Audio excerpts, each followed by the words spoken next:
Okay, we are live. I will attempt to wrap this, the whole of BBC Two on this day, 1987, in one episode.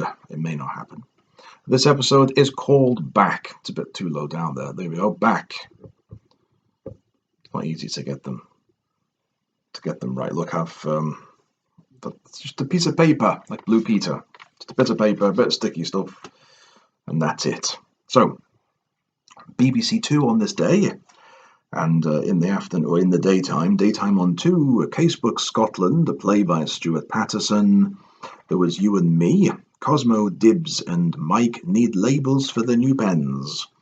There was Science Workshop, Science in Action, lots of science here. Words and Pictures, Let's See the Bible Lands. Maths, looking at GCSE, Job Bank, Hotel Jobs, Talking Business, Staying in Control. Around Scotland, Home and Abroad. Something called Think About, and then Zigzag. I remember Zigzag. Sports Afternoon, Pamela Armstrong, The World of the 30s, and My Music. Don't recall any of those. Pamela Armstrong I do. First Class with Debbie Greenwood. There was Wogan at 7. Presented by Derek Jameson. Not sure where Wogan was. Hang on, I've done that. I'm getting all confused, aren't I? I was thinking that sounds familiar. I was about to read Dallas there. I'm supposed to be looking at BBC Two. Getting all confused. It's not difficult. So there was Cover to Cover, then a film, Dr. Max.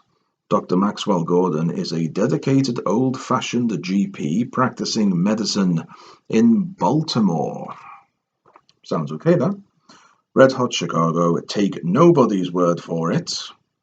Whistle Test with Simply Red, the specials. You do need a bit of music in those schedules, don't you? Out of Court, and then MASH. Hawkeye is pursued by an unlikely admirer, and Klinger is getting married. Radar has discovered the potency of poetry. Heart of the Matter, there was Newsnight, and at 20 past 11, this is what you need. Ludwig van Beethoven. Fancy a bit of Ludwig van Beethoven, 20 past 11 at night. And then Open University. Signs of the Times. So some good stuff there, some not so good stuff. I would definitely watch MASH. And I think MASH was sort of part of the fabric of BBC Two back in those days, wasn't it? And Dr. Max sounds okay. And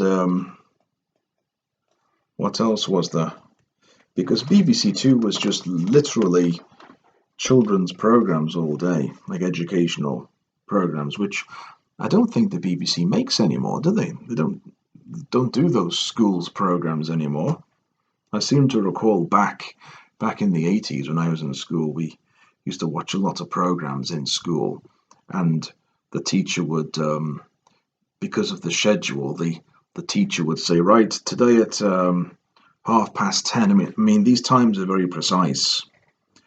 10:15, 10:38, 11:17, 12:20, 1:38. But the teacher would be looking at the watch. Right, class, let's go. We'd go to the hall. The teacher would bring in the television on wheels, and we'd watch one of these programs live, normally. And our sort of schedule in the school was based around the schedules of BBC Two. And Channel 4 used to have schools programs as well, but neither BBC Two or Channel 4 has those programs now. I wonder why. But there you go, we've had a look there, and Still Goes On. Not sure what that was, Richard Stilgoe. For some reason, I always thought Richard Stilgoe was an actor, that he was in James Bond. But I don't think he was. For your eyes only.